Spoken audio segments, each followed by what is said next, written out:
দুই দিনের ব্যবধানে বসুন্ধরা কিংসের কাছে দুইবার হারল আবাহনী।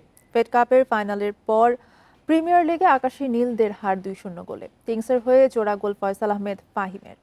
কিংস আরেনায় রোমাঞ্চকর ম্যাচে দুই অর্ধে হয়েছে 2 গোল।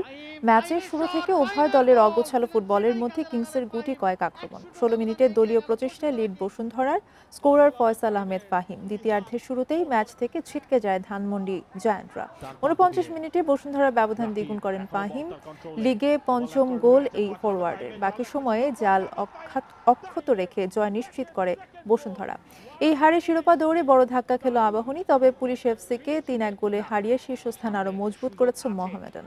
সেই জায়গাটায় ইমানুয়েল সান্ডের হাতে বল এবং ইমানুয়েল নিশ্চিত করলেন 3টা পয়েন্ট দিয়ে।